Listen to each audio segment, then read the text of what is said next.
ADHD waa mowduuc interesting ah, waa mowduuc complex ah. aad iyo aad haddaan ku bilaabno si fudud inaan dadka daawanaya fahansiino. ADHD waxay ka kooban tahay horta magaciisa wuxuu soo maray marxalada kala duwan oo magacyo badan uu lahaa oo lasoo badbedelay.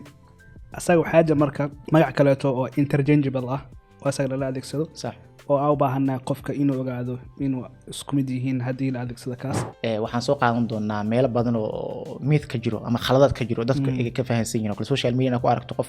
ADHD qabaa asigoona weli dhakhtar aan u tagin just muuqaalada bas oo daawaday inuu isku diagnose garay uu yiraahdo aniga waan qabaa. myth badan oo khaladi badan ka jiro sidee la diagnose garan karaa qofka qabo badanaa ilmaha ma ku dhacaa bas ma dadka weyn ku dhacaa labadooda ma ku dhici karaa su'aalo badan waxa waa xiisab badan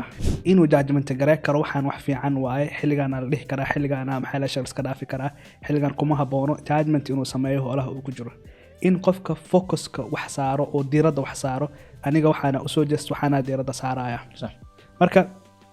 intaas qaybtan oo qaabilsan marka maxaa ku dhacay marka labadan meel ama sidoo qofku ku ogaanayaa waxaan uu qabo inuu ADHD tahay oo ama in uu waxaan uu qabo inay tahay waxaan ADHD ahayn oo distraction caadi uu qabo. dadka bulshada maanta waxa ugu muhiimsan waxay tahay calaamadaha markii meelahan ka arkay ADHD aan qabaa cala dul qofka calaamadaha ila arka moota inuu aamino. sax marka calaamadaha ugu muhiimsan oo classic ah oo qofka ADHD lagu ogaan karo inuu qofka qaba sidee lagu ogaanaya intaas muhiim. gadaala maxaa la ka sheegi doonaa ayadana in dad fara badan oo ADHD qabo oo adduunka wax fara badan ka gaaray oo muhiim sameeyay yani cilad miya ADHD qofka qaba inaa sax. السلام عليكم دكتور زكريا. وعليكم السلام دكتور محمد. يا ورسات سودا ومركله. اهلا وسهلا. ما انت باذن الله waxaa ka hadli doonaa mowduuc aad iyo aad xasaasi u ah xiisiisana wata mowduucan wuxuu noqon doonaa inaan ka hadalno ADHD. دكتور زكريا waxaa ka rabnaa ama aynu sheegaysaa ADHD muxuu yahay. maxamed waa maasan tahay inta halkaas la gaaray horta markii uu ka dambeysay Albert intestine oo ekeed hadda waa soo haweysay ma sha Allah intaas waa kaftan horta runtii waa ku faraxsanahay maanta inaan muuqaalkan sameynayno waa mid ka mid muuqaalada ugu xiisaha badan ee aaminsanahay intaan muuqaalada duubi doono podcast-yadayna. sababtu waxay tahay ADHD waa mowduuc interesting ah, waa mowduuc complex ah. aad iyo aad haddaan ku bilaabno si fudud inaan dadka daawanaya fahansiino. ADHD waxay ka kooban tahay 4 xaraf. صح. okay xarafka ugu horeeya wuxuu u taagan yahay attention, xarafka labaad waa deficit, xarafka saddexaad waa hyperactive, xarafka ugu dambeeyana waa disorder. okay laba isugu xirna marka. tamam. attention deficit, hyperactive disorder. attention deficit marka la leeyahay qofku marka waxaa dhibaato ka jirtaa ama hooseeya diirad saaradiisa awoodda qofka wax ku diirad saaraya ama focus ku saarayo. hadda aniga waa ku focus garanayo adag ku leeyahay soo ma awoodda diiradda kugu saar lahaa inay hooseyso. صح. ko laba qofka inay u raacayso qof wala maahan laakiin gadaal dama ka sii sharxi doonaa in uu leeyahay qofku hyperactive disorder in qofku taxarukaad ama inuu leeyahay dhaqdhaqaaq ama firfircooni ziyaada ah. firfircooni wax fiican waa dabcan inaad firfircoon tahay laakiin haddii mar xadkeeda ka badato waxay noqon doontaa marka wanaag baa loo isticmaali karaa ama wax kale noqon kartaa qaybta dambe mawduucan noqon doona insha Allah. marka ADHD basically definition keeda haddaan simplest way ka dhigno anaga muxaadaro ma sharxayno mogta simplest way haddaan u sharxno inta u taagan yahay intaas waay. صح. waxaan kaloo ka hadli doonaa maanta sidoo kale calaamadihiisa taariikhdiisa waxaan soo qaadan doonaa meelo badan oo myth ka jiro ama khaladaad ka jiro dadka ay ka fahansan yihiin oo social media ku aragto qof ADHD qabaa asigoona weli dhakhtar aan u tagin just muuqaalada bas oo daawaday inuu isku diagnose garay uu yiraahdo aniga waan qabaa. myth badan oo khaladi badan ka jiro sidee la diagnose garan karaa qofka qabo badanaa ilmaha ma ku dhacaa bas ma dadka weyn ku dhacaa labadooda ma ku dhici karaa su'aalo badan waxa waa xiisab badan I am very interesting هذا محل هذا موضوع إذا سانو كلا أنا جعله هاي وكهر هذا psychology سان وحيسه مركا psychologist إن شاء الله ولا psychiatrist مركا بإذن الله. موضوع هذا حساب بدن وايد توري أديك what do you think عن دكتور زكريا ADHD cudurka taariikhdiisa galena okay xilligii cudurkan la ogaaday ADHD inuu horta magaciisa wuxuu soo maray marxalada kala duwan oo magacyo badan uu lahaa oo la soo badbedelay asaga waxaa jira marka magac kaleeto oo interchangeable ah oo asaga la adeegsado صح oo aan u baahanaa qofka inuu ogaado inuu isku mid yihiin haddii la adeegsado kaas ADD iyo ADHD waa isku mid marka attention deficit disorder waa ADD صح ADHD na inta noo sheegto ah attention deficit hyperactivity disorder yeah waxaa la ogaaday cudurkan 1902 waxaa kaliya lagu ogaada marka kaliya wuxuu ahaa cunug yar oo aan aamusi karin صح sidoo kaleetana orod badan yani ma fadhiisan karo maanta oo dhan wuu orod badan yahay صح xaafadan wuu qasaa caadi waay صح marka intaas kaliya markii la ogaaday waxaa la marka ADD aan dhahno qofkan inuu haysto marka miciyaarka ama waxa lagu cabiray kaliya wuxuu ahaa behaviorka cunigan ka imaanayo laakiin lama ogeyn behaviorkan maxaa ka dambeeya wax ma jiro maskaxda ka jiro waxaas lama ogeyn صح 1902 ilaa iyo 1980 kaliya behaviorkaasa aad lagu hayay sheekada okay صح 1980 markii la imaado marka waxaa la ogaaday in dhaqankan cunigan yar uu sameeyna inay wax ka dambeeyaan ay jiraan صح oo ah in maskaxda wax ka jiraan صح maskaxda waxaa jiro qaybtan hore oo la dhaho prefrontal cortex-ka oo frontal lobe-ka ku yaalo laba area jirto صح labada area mid waxay noo qaabilsan tahay activity صح midna waxay noo qaabilsan tahay shaqooyin fara badan ay qabataa waxaa la executive area oo qaabilsan in qofku uu sameeyo judgment صح qofka inuu sameeyo focus qofka inuu sameeyo planning qofka inuu sameeyo organization yani in waxaasoo dhan yani la sameeyo qaybta noo qaabilsan waa in qofku wax balaan garee karo qofka in howlihiisa priority uu sii karo organization kana hore kana dambe kan inuu sameey karo qofka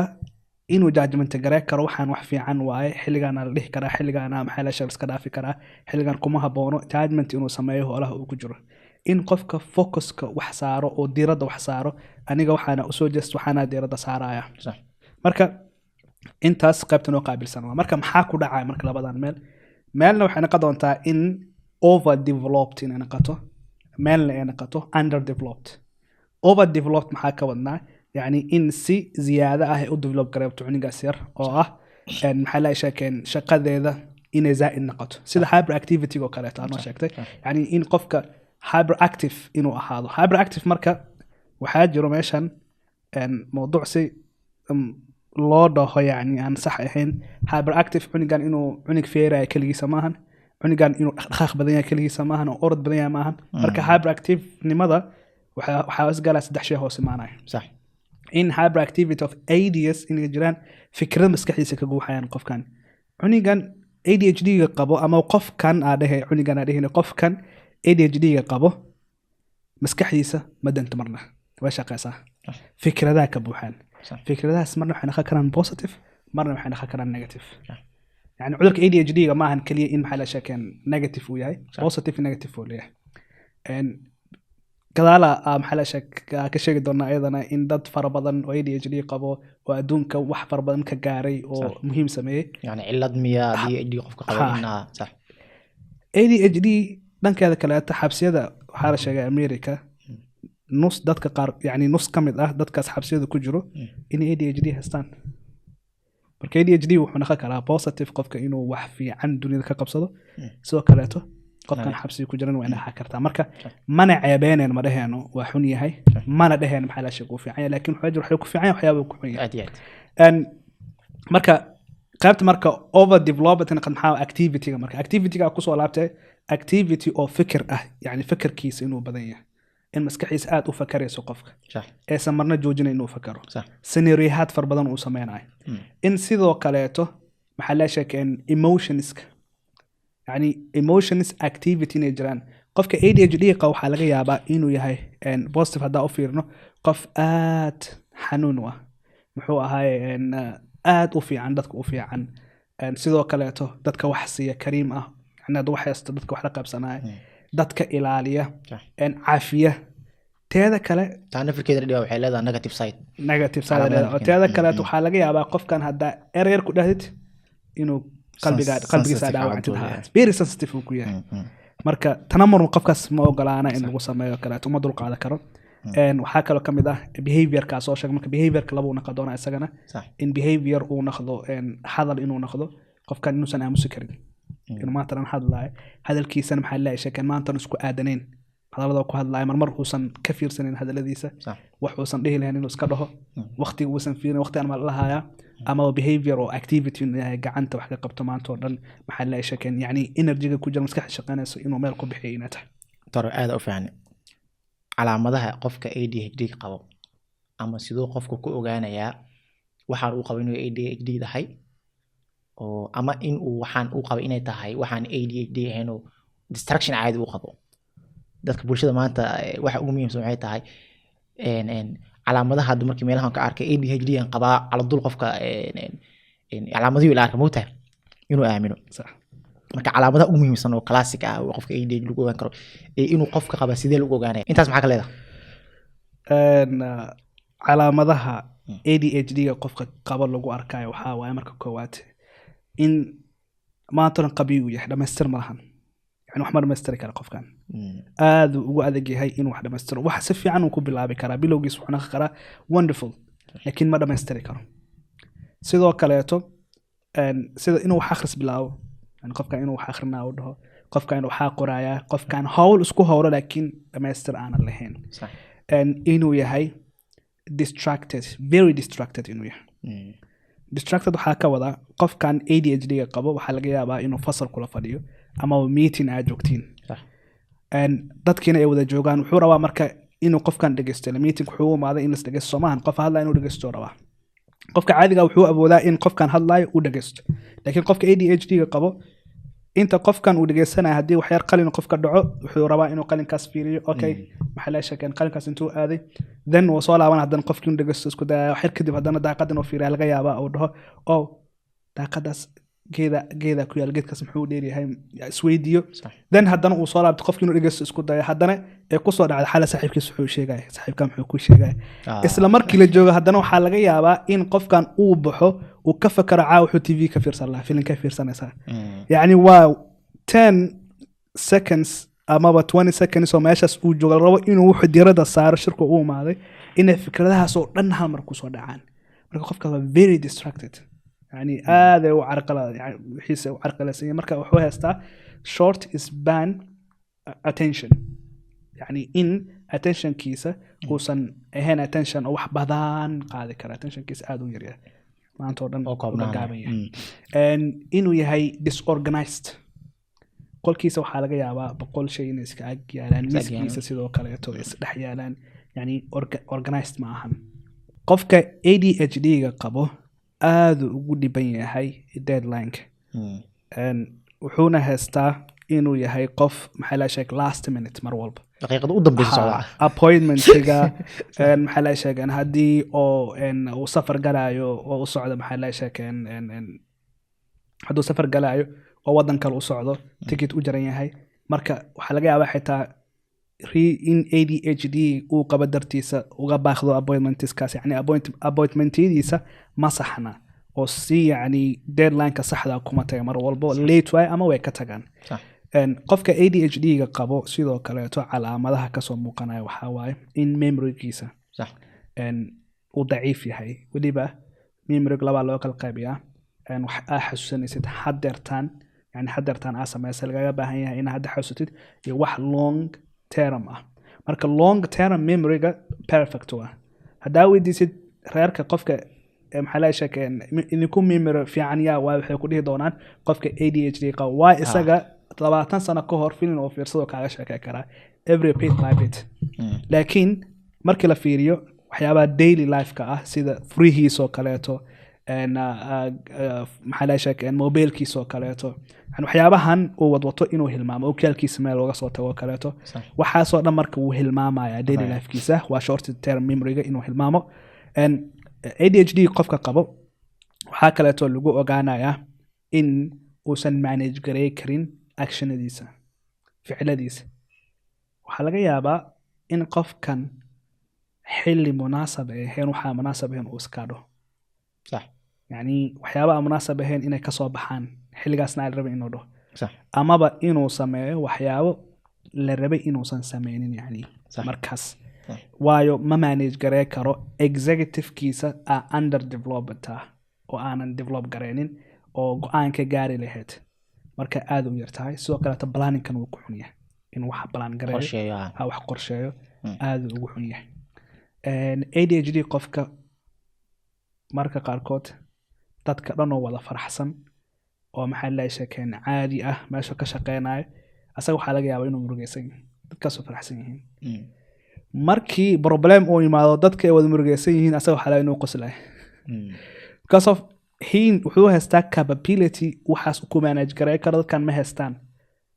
haddaa weydiisid si ku manage gareynaysaan wuxuu ku leeyahay I don't know ma ogi marka yani emotions ku kala duwannahay waxaa kaleeto rabaa meeshaan in la ogaado marka yani waxaanoo dhan calaamadahan oo dhan aa soo sheegay inagoo dhan waa haysanaa baniaadamkoo dhan waa haystaa laakiin qofka ADHD-ga qabo iyo qofka caadiga maxay kala duwan yihiin qofka caadiga ah tusaale hadeertaan focuska oo kaleeto fasalka markaad joogtid mar focusku waa kaa dhumaa صح laakiin isla markii markuu kaa dhumo aad rabtid waa soo laabataa haddana wixii diiradda saartaa ilaa cabaar qofka ADHD-ga qabo saas maaha asaga maantoo dhan yani wuu luminayo xir kadib wuu luminaa marka calaamadaha waa wada heesan karnaa qofka caadiga waa heesan karaa qofka ADHD-ga qabo way ku badan tahay waa ziyaado aad iyo toore mawduucyo badan oo interest yaa taabatay boonti aad u muhiim ah aad taabatay marka qofka attentionkiisa hadduusan xakameyn karin oo attentionkiisa si ku lumaayo fikrado badan oo مثلا qofka 3 daqiiqo gudahood ama 2 daqiiqo inay ku soo dhacda laga yaabaa fikrado kala duwan boontiyada kamid ah qofka mushkiladu ma ahan inay fikrado badan ku soo dhacayaan mushkiladu waxay tahay fikradaha ku soo dhacay inuu si rakisi karin dadoo kale hadda fikrada ay ku soo dhacda aniga waxba qabanaya fikrada marka ma dhameystiri kari fikrad kale u booda hadana inay fikrado kugu soo dhacaan wax fiican waa dabcan in hadda aniga maanta 2 minutes inay dhowr fikrad igu soo dhacdo waa hormar waay laakiin mid kastoo kamid ah haddaan isku sii socon karin oo ka boodaayo ayada waxay tahay dhibaato tahay marka taas dhibaatada ah ADHD caadiyan markii laga hadlaayo waxa sababay ama sababtiisa kooskiisa laga hadlaayo boontiga u muhiimsan oo hadda inta badan proofing ah waxyaabo badan la sheegaa social media iyo meel badan ku jiro laakiin wax proofing oo hadda waxa la yiraahdaa genetic waxa sababay inuu genetic sababay in dhaxal camal oo sababay haddii laba cunugo walaala mataana ee dhashaan mid kamida oo laga diagnose gareeyo ilaa wuxuu qabaa xanuunka ADHD ama ADHD oo qabaa wiilka kale ama cunuga kale mataanihiisa ah riskiga uu ADHD asna ku dhici karo aad u sareeya sababta genetic loo dhahay ADHD caadiyan waxa la xiriiriyaa wax la yiraahdo neurodevelopmental disorder yani qaabka maskaxda u korayso qofka bidii maskaxda u korayso ayaa la xiriiriyaa sida aad sheegtay frontal lobe-ka qofka koriimadeeda iyo wixii inta soo sharaxdo under development-ga iyo maxaa la yiraahdaa over development-ga wax ku dhacay ayaa la xiriiriyaa maadaama wax maskaxda ku xiran ay tahay su'aasha meesha muhiimka soo galayso waxay tahay marka ADHD maadaama caruurta muxuu ugu badan yahay maxaa loo dhahaa caruurta bas uu ku dhacay ayadana mid kale waa qalad kale waay ADHD wuxuu ku dhici karaa qof weyn laakiinse qofkaas weyn waxay ku soo bilaabatay soo da'diisa ka horeysa 12 sano ka hor yani da'diisa markuu 12 sano jiray kadib qof ADHD ku dhici karta ma jirto waa in 12 sano ka hor calaamadaha kugu soo bilaawdaan ADHD kugu dhaca oo ay qabtaa laakiin intaas dhan way qarsaneed markii la qadar la whatever dhacay hadda markaa weynaatay soo muuqatay fadad badan oo ADHD qabaa jira ayagu waa weyn laakiin markay yaray lama ogeyn يعني waxaa ka wadaa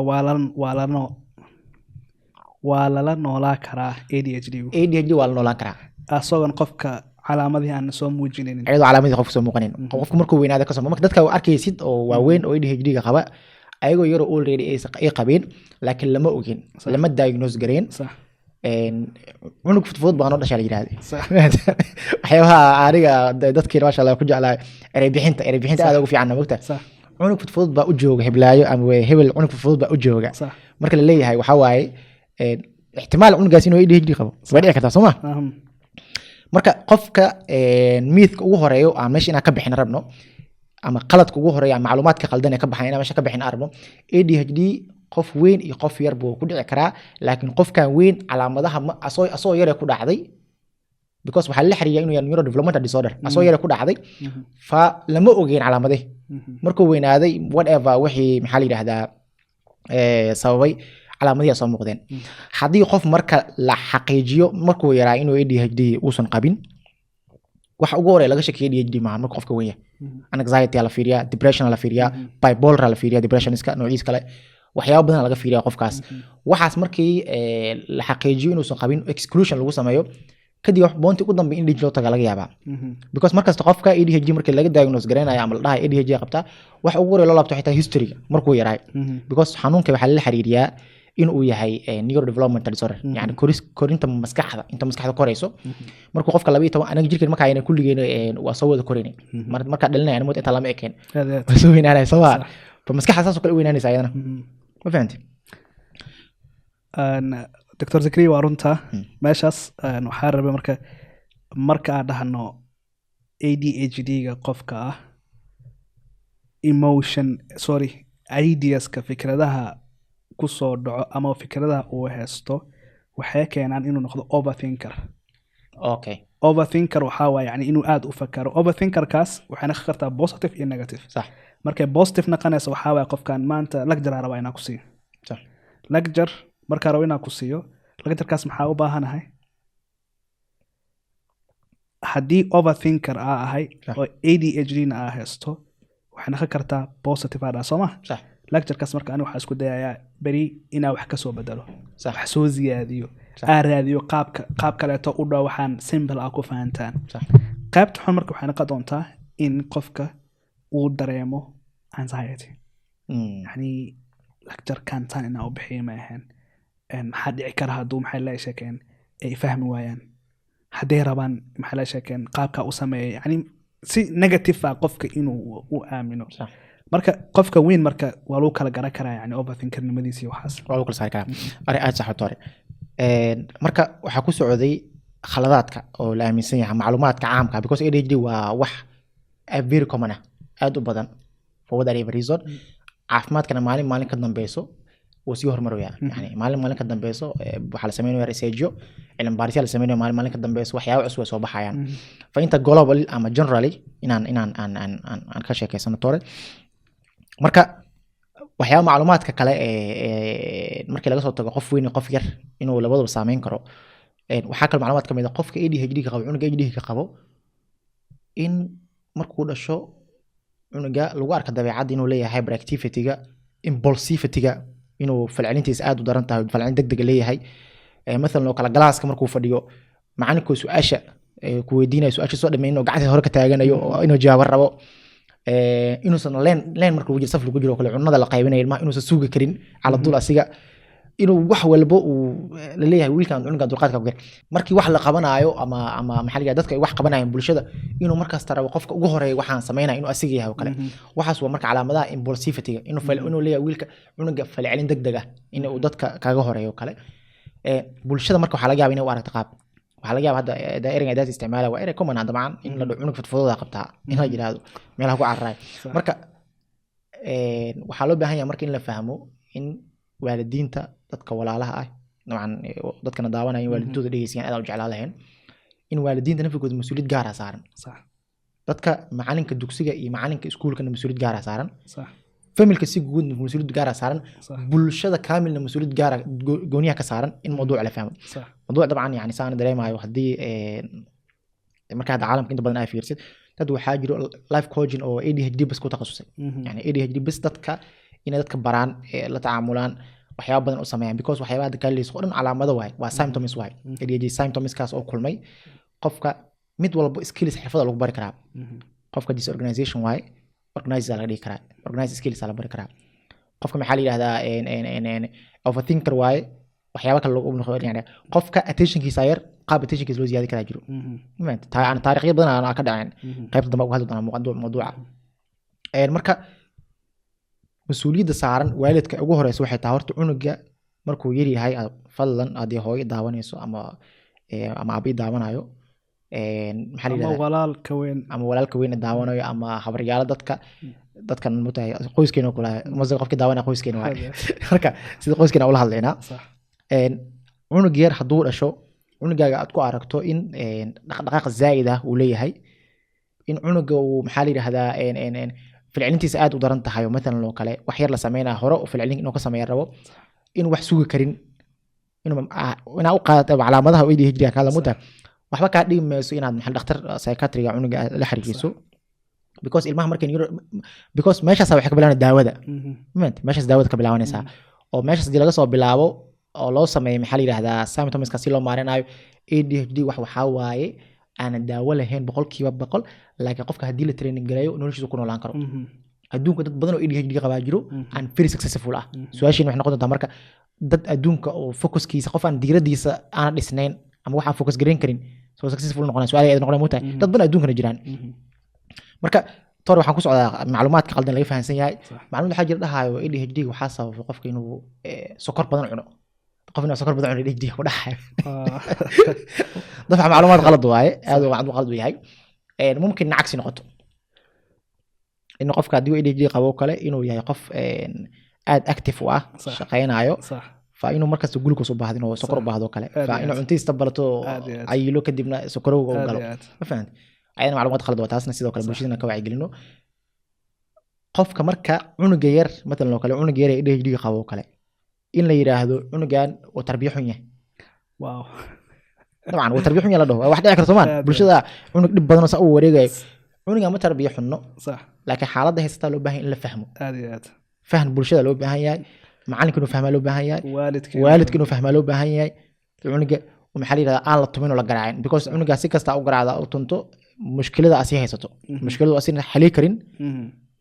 adigana qaabkaas u isticmaalaysa bruujkaas sameynaysa aad ku xali karnaa haysato fahmaysaa taan waa arinta kale bulshada ku wacyi rabno tor qaladaadka oo midka ama macluumaadka qalad waxa kamid ADHD qofkii la yiraahdo daawaha qaadan ADHD waxa daawaha u qaadan dad baa qaata daawooyinka qofka daawooyinka مثلا kale research kale sameeyay waxa sheegaysaa dadka ADHD ga qaba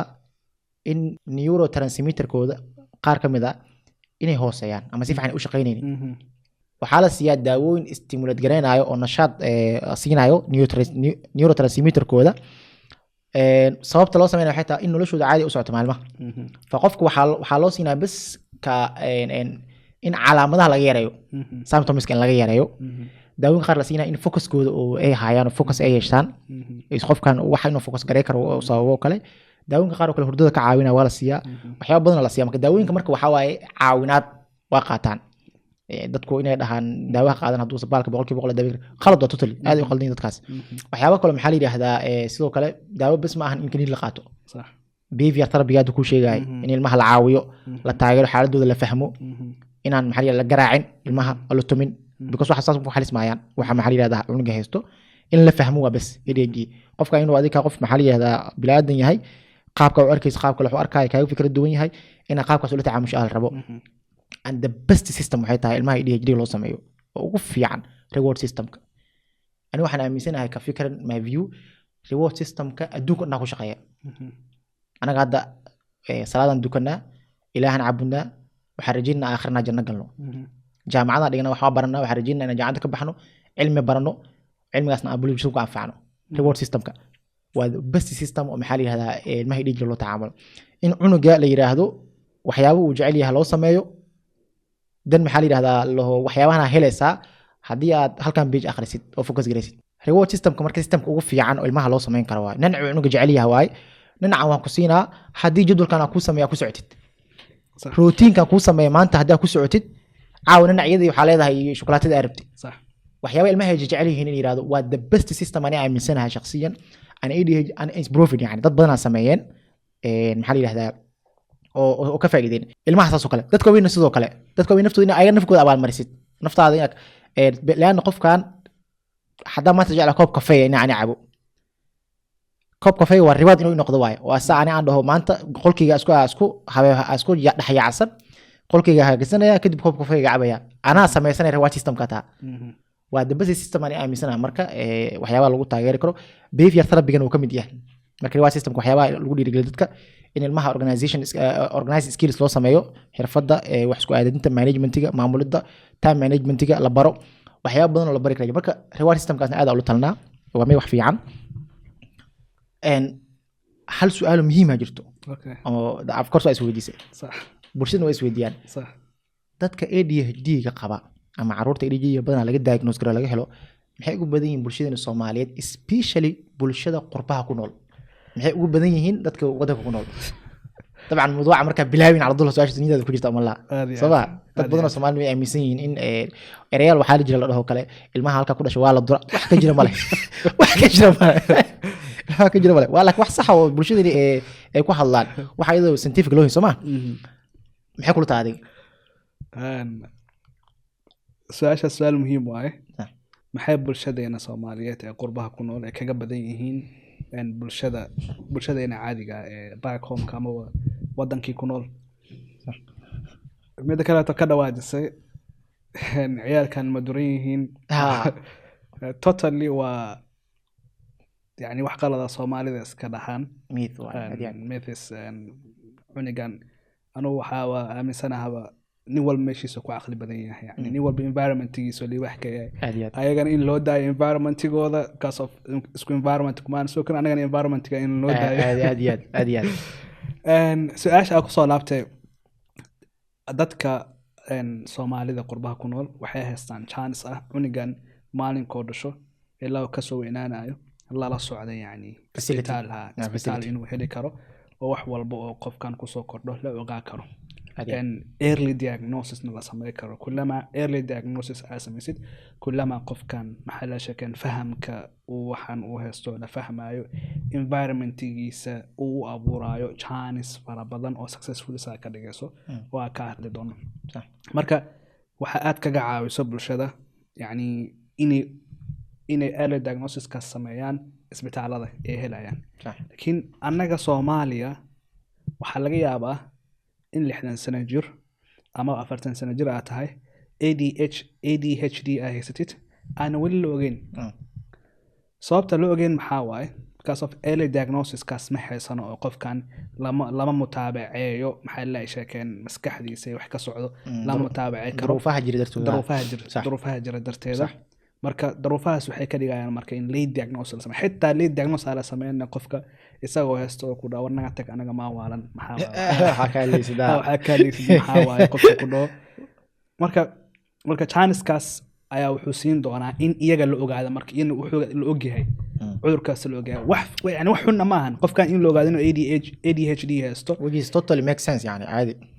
wuxuu abuuraysaa aslan qofkan in la ogaado wuxuu ku fiican waayo daawada ugu muhiimsan ee qof ADHD ah uu qaada karo waa tafaahum ama waa fahamka in la fahmo bas waalidkiis ha fahmo walaashiis ha fahanto aabihiis ha fahmo isbitaalka soo fahmaan yani in la fahmo qofkan hadii la fahmo ADHD ga qabo waxa la siiyay loo abuuray environment isaga successful ku noqonayo waxa tusaale ah hadaan la fahmin waa isku dhibnaan doonaa waayo qofkan waxa dhahnay short attention haysta ka waran anoo short attention haysto hadaa dhaad medicine baro medicine wuxuu u baahan yahay waqti far badan ila siiyo anigana diiradaas ma weheysto focus kas ma haysto صح marka yani energy yare ah haystay meel qaldan ku gubooya صح laakiin waalidka haduu fahmo cunigiisa in short attention uu haysto waxa soo dhahnay activity markuu badan activity-du ku fiican yahay jiro wuxuu ku fiican inuu brownie ciyaaro brownie markuu ciyaarayo hal mar khalad ma sameeyo dadku wuxuu naqad doonaa ugu fiican brownie ciyaarayo laakiin iskuulka markii la joogo maxaa soo dhahaa wiilkaaga maxaa sheekeen annagoo wax barayno mana la hadlaayo xitaa waxa laga yaabaa qofka ADHD qabo hadartan anada waa isfiirnayna waxa sheegaysaa kurkis gareynaya qofka waxa laga yaabaa inuu ogaa waxa sheegaysid laakiin gees ka fiiri inta fiiriyo waynu kuma qulay adoorunu ku jawaabi karaa yani uusan waxba umalaysa inuu ku dhageysan attention ku siinin marka waalidku ku imaana wuxuu ku leeyahay iskuulku wuxuu soo sheegay in cunigeyga attention dhan uusan siin waxbarasho uusan rabin laakiin markii boona dheelayaan attentionkiisu fiican kan ugu fiican u yahay oo dheelay marka qofkaas meesha u fiican yahay ha boonigi marka maxaa la marka boonigiisa in loo daayo wuxuu ku soo bixi doonaa qofka ugu wanaagsan boonigi markaas qofkaas waa loo faa'iideeyay teamka xulqan anfaca lagu daaweeyo xulqan ka anfaca dabcan waxa lagu daaweeyo qofkaas in la fahmo marka very important waaye qaybta fahamka in la fahmi karo anaga ka Soomaali ahaan sax waxa aad noogu badan foodadeen amaba qofka inde la dhaho dabaal waa kan aboo lagu dhaho qofkan ma aragtay fudeedo qaba sax adeegsa umaleena haday oo fudeediyana qof kale dowladoola ila dhaho qofka sax qofka cagama wadiga yani cagama waxa soo dhan maxaa waa marka qofka yani disencouragement ay kuna qanaysaa qofkan very yani xasaas waaye yani dareemihiisa aad ay u sareeyaan asagoo dhib haysto haddaadan fahmin marmarka qaarkood laga yaabaa xitaa punishment lagu sameeyo sax marka punishmentigiisa waa saa soo sheegtay reward punishment inuu ahaado waa yani in si kale loo baanish gareeyo aan loo baanish gareynin ciqaab caadi ah lagu sameeyo yani inaan caadi ilmaha la gareeyo waxa la sameeyo laakiin loo adeegsado qaabka reward system reward system loo adeegsado oo punishmentigiisa saas ay noqoto wuxuuna aad iyo aad muhiim u ah oo muhiim ah in qofka cunigaas yar ADHD ga qaba xanaaneynayo qof naxariis badan inuu yahay aad ugu naxariisanaya fahmayna mar haddii naxariistaasi fahamkaas uu helo it will be very perfect waxna ka doontaa wax aad u fiican sidoo kale waxaa jiro marka point aad u muhiim ah oo haday calaamadaha kamid ah pointiga ah qofkan wuxuu ku dhibnaan doonaa hurdadiisa qofka ADHD ga qabo waayo ADHD ga qofka qabo isaga wax ma dhameeyo markuusan wax dhameyninna haweeney laga yaabaa inay ku soo gaarto waqti ugu talgalan ku dhamaanay marka muxuu rabaa inuu dhameeyo hawshiisii wuu fadhinayaa marka ilaa haweenku ka dhamaado waxaa laga yaabaa subax 2 saac inuu kaaga horeeyo meeshii la rabo shaqada haweenkiina uusan hurdin yani hurdadan uusan taaban kaas of shaqadii muusan dhameyn waxa la marka focuskiisa waxa la dhahaa dadka caadiga ah waxay focus garay karaan 25 daqiiqo yani focus caadi la imaan doonaan sida barmidoro technique oo kale 35 daqiiqo 30 daqiiqo yani focuska asaga laakiin saas ma imma inuu focus yar uu haysto 3 daqiiqo oo booda hadana 5 daqiiqo kale meel kale iska maqaya hadana soo laabanaa taa sheegnay amaba in over focused inuu 10 saacadood meel fadhi karaa 10 saacadood qofka meel fadhi karaa marka positive note negative note kan 10 saacadood meel fadhi karaa ka medicine oo barakara 10 saacadood yani meesha qofka hal saac kan caadi ka mudaakarayna asaga wuxuu sameyn karaa 10 saacadood sameyn karaa marka mid ka faa'iideysto noqon karaa oo wax fiican ku soo saaro kan focus keerna maxaa waaye in meel kale waxyaabo focus career loo sameeyo waalidka marka isaga dhakhtarku ugu horeeya isaga diagnose garay kara diagnose maxaa ka wada isaga xaaladaas fahmi karo in cunigiisa wax ka qaldan yihiin marka cunigiisa uu fahmay wax ka qaldan yihiin kaliya ma aha inuu ku xakaadin wax ka qaldan yihiin inuu raadiyo meelaha loogu talagalay oo lagu ogaa karo tamam ani waxa laga yaabaa in calaamada ay sheegtid waxa soo qaba yani wax mabda'i ah ku sheego laakiin si saxna wana kartaa qalad wana kartaa marka inuu aadi karo meelaha qofkan waxaan lagu sameeyay sidoo kale to waalidka cunigiisa haddii uu ku arko inuusan attention haysanin inuu u jajabi karo iyagu amar ma qaataan ADHD waxaas yani hasameynin maqlaan laakiin maskaxdiisa ma maqlaysa aslan maskaxdiisa mashquulsanta wax ma ba qaadanaya laakiin waxa loo baahan yahay in afiirisid wuxuu haysto kadibna aa u siisid chapterkan waxaan yar ka shaqeeya hadeertan kadib uu baxo uu ogolaatid inuu soo baashaaro uu soo laabto haddana waxaan ka samey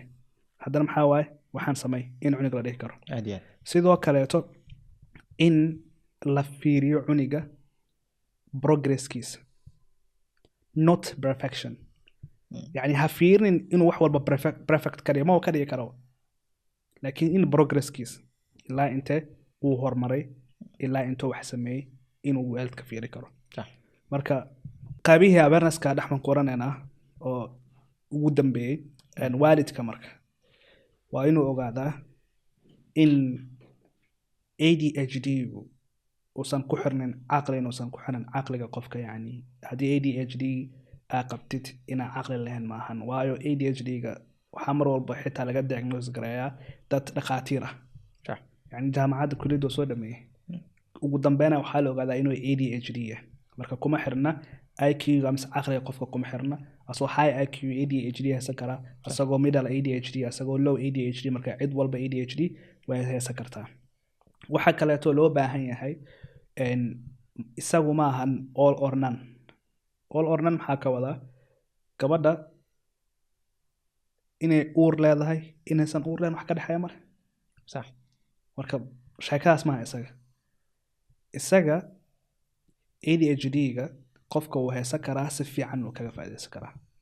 qofka ADHD uu haysan karaa si qaldanna yani negativity-ga wuu qaadan karaa laakiin wax la dhahayo maahan ma haysatid mise waa haysanaysa wax la dhahayo maahan taasna in la ogaado aaday muhiim u tahay ADHD-ga ugu dambeyn yani waxaa soo sheegnoo dhan calaamadaha soo sheegnoo dhan waa calaamado qofkan laga caabi karo صح la train garay karo hilmaamid oo kaleeto waa la train garay karaa ADHD-ga hadaa ku laabto qofka weyn wuu yeelan karaa qofkaas weyn waxaa laga yaabaa inuu xaaskaaga yaa doctor skariye صح ama uu naqan karaa yani ama wiilku naqan karaa ama gabadhu naqan karaa so ka waran gabadhaas ADHD-ga haysato ee xaaskaagii naqatay sometimes every tafaasiil ay rabtaa inay ogaato mana ahan in yani iyada markaas ay ka tahay maxaa la sheekeen iska yeelid kama ahan laakiin wax walbay rabtaa inay ogaato haddaadan fahansanin in gabadhan ADHD ay haysato ayna ka dhigayso inay saa sameyso maxaa sameynaysaa dadka qaarkood way ku furaan gabadha laakiin ayagoonan ogeyn isfaham dara darteed wacyiga ha in badanna divorciga wiilkaa ka imaado waxaa ADHD ha qabo mise gabadha ha qabto haddaysan isfahansanin maxaa waaye waxaa ka imaanayso marka carqalad aad u fara badan oo xiriirka ka imaanaya qofkii waxaa u malaynaysaa waxaa u diraysaa especially wiilasha marka wax lagu diro annagoonan ADHD qabin wax soo iloobeynaa walaashan wax ku dirto marka ADHD ay haysatid wax lagu diro aa soo hilmaantid marka hadda wax lagu diro aa iska hilmaantid maxay noqon doontaa marka waa iska leeloosaa soomaa haddiisan gabadha ku fahansaneyn inaa ADHD haysatid ama aad diagnose garayn inaa ADHD haysatid maxaa waa marka wareer aad u fara badanaa ka imaanaya marka laakiin qofka hadduu fahmayo qofkiisoo kaleeto xiriirka wuxuu noqon doonaa xiriir aad u fiican aan carqalad ku imaan xitaa xiriirku naga dhexgalay ADHD oo jeeda aad iyo aad wala dhexgalay hey marka waa saxanta toore boonti fiican taabatay si loo ogaado qofka inuu ADHD qabo ama attention deficit hyperactive disorder qabo horta waxaa diagnose gareeyo oo dhaho qofka ADHD uu qabaa ay qof oo shaaric taamo ADHD ku dhigi karo adigana ma isdhihi kartid waxaa u baahan tahay dhakhtar psychiatrist ah dhakhtar ku takhasusay inuu diagnose gareeyo toora si lagu dhaho waxaa qabtaa ADHD attention deficit hyperactive disorder waxaa u baahan tahay in ugu yaraan 6 bilood muddo 6 bilood ah in calaamadaha ka soo muuqdaan ay qofna kuma dhihi karo qof wad shaaric maraa ma ku dhihi karo ADHD qabtaa adiga naftaada taas ma dhihi kartid ADHD aan qabaa aniga qof hadana daawanaya ani ma amaan qabaa inuu saga shaki ma qofka sax ay diagnose garan karo waa qof takhasuskeeda leh dhakhtar psychiatrist ah okay marka qofku waa in calaamadaha ka soo muuqdaan ugu yaraan muddo 6 bilood ah exclusion lagu sameeyo sababo kala dhan yani ay sabab kale qofkaan la dhihi lahaa waxaan maxaa la yiraahdaa ku sababay in meesha laga baxsho لأن ADHD ما wax lagu ogaado baaritaano oo qofkan raajal lagu saaray ADHD lagu dhihi karo dhiiga laga qaado lagu dhihi karo waa wax ku xiran history laga qaadayo ee ugu muhiimsan tahay history yaraantaada iyo maxaa la yidhahdaa waxaad ka soo muuqanaya calaamadaha clinical symptoms ka ka soo muuqanayo iyo maxaa la yidhahdaa fikirkaaga iyo qaabka u fikiraysa focuskaaga okay arinta kale muhiimka waxay tahay oo boonti ah dadka markay caruurta aad u yar yihiin caruurta waxaa calaamadaha hyperactivity-ga aad ugu badan ama calaamadaha firfircoonida zaa'idka ugu badan inay dhaqdhaqaaqayaan aad u dhaqdhaqaaqayaan dadka waaweyn ee ADHD-ga qabana waxaa ku badan inattention-ka I mean focuskooda aysan diiradda saari karin wax ku badan laakiin macnaheedu ma tahay macnaheedu miya in qof waliba inay intaas kelida maya qof labada isku combine noqon karaan oo labada markay isku tagaan qof walba macnaha way saameyn kartaa dadkana way kala duwan yihiin qofna calaamadihiisu waa mild qof waa calaamadihiis mild waxaa waaye inuu dhexdhexaad yahay qof calaamadihiis way daran yihiin qof calaamadihiis way yar yihiin dad badan oo ADHD qabo oo noola jira adduunka calaamadooda aad u kooban yihiin no one knows khalaas qof og ma lahan way noolaan karaan it's okay arinta muhiimka toor waxay tahay waxaa ka dhawaajisay su'aal dad muhiim oo nagu soo dhexgasha jirto qof aan diiradiisa wax ka ciladaysan yihiin wax focus gareyn karin sidoo nolosha ugu guuleysan karaa taxadiyaadka nolosha soo u gudbi karaa soo successful nolosha ugu noqon karaa su'aal muhiim waay 1995kii 1995 waxaa jirtay maamo Amerikaan ah oo mid ka mid ah iskuulada maamulo ka ahayd dalka Mareykanka waxaa la yiraahdaa Dobby Phillips maalin la soo wacay iskuulka waxaa soo wacay cunugeeda oo dhigto Michael Phillips marka la soo waxaa la yiraahdaa cunugaaga markuu macalinka hadlaayo cala dul ma fadhiisan karo meeshiis ma fadhin karo waa taagnaana buuq oo maanta wadaa interruption oo sameeyna macalinka hadalka ma ka sugaayo jawaabta qof inuu cala dul hoos dhiibo rabaa meel si nabada uma fadhin karo wiilkaaga hal mar ma aha laba mar ma aha saddex mar ma aha okay maalinta dambe ayadoo curious tahay way baxday dhakhtar u tagtay waxaa laga diagnose garay Michael ADHD waxaa la yiraahdaa cunugaaga wax uu qabaa waxay dhahdaa cunugaaga ADHD uu qabo macnaheedu attention-ka cunugaaga ma hal meel ma fadhin karo attention-kiisa ma taagnaan karo su'aalaha isweydiisay waxay dhahday sidoo hadduu attention-kiisa hal meel u taagnaan karin sidoo wiilkay u guuleysan karaa sidoo wax u qabsan karaa nolosha maamada waxay qof aad u aqli badan Dobby waxay sameysay cunugeeda xaaladiisa fahantay waxay aragtay cunugeeda focuskiisa iyo waxayna maxaa la yiraahdaa qalqal kaga jiro hyperactive zaid yahay way kaxeysay waxay bilowday in swimming ama dabaasha ay geyso cunugeeda si joogto ah maalinle ah ee dabaasha u geliso ee dabaasha baro wada maalin kasta maalinta moodka ka qaldan yahay maalinta moodka u saxneen kadib mar kasta ay abaal mariso dabaasha waanta tag ka soo laabo tawarta koob waxay ku dhistay time management inuu maalin kasta dabaasha aado laba dulqaadkiisa inuu hal biyaha markaa ku dhex jirtid wax kale ma kasii fikri kartid biyahaas ku dhex jirtaa neef badan ma haysatid waa inaa marka training galisaa basically maamadaas waxay dhisaysaa wiilkaas routine waxay u dhisaysay oo daily ah wiilka muxuu ku soo baxay Michael Phillips ka hadlayo Michael Phillips ka caanka hadda ee 23 gold medal isku guuleystay mid ka mid ah taariikhyahanka marka laga hadlayo dawaasha wuxuu ka yahay astuuri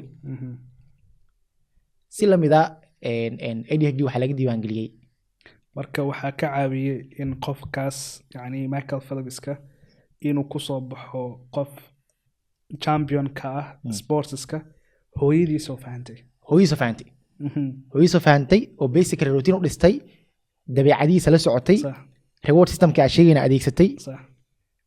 wax maxaa la yiraahdaa sida dabaasho kale ninkan oo ku fiicnaan karan u dhistay routine u sameysay routine wax ugu muhiimsan ilaa marka la leeyahay routine loo sameeyo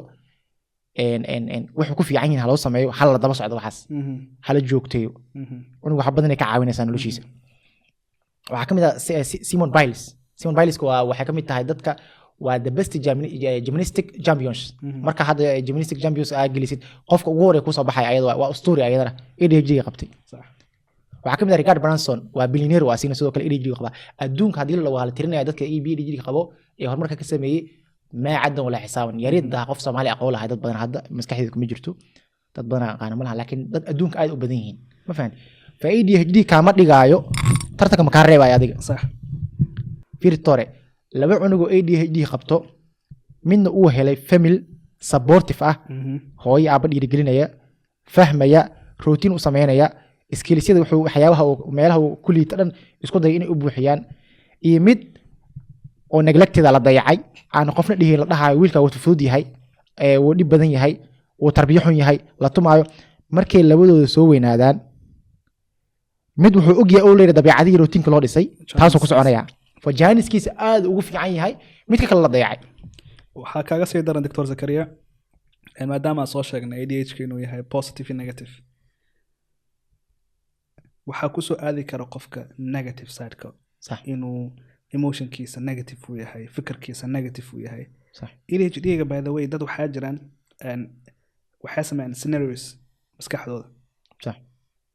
waxaa laga yaabaa qofka in scenario qaldan maanta uu abuuranayo haddana fahmi waa hadda qofka loogu sii daro la fahmi waayo sax taas waa markaa u leenahay yani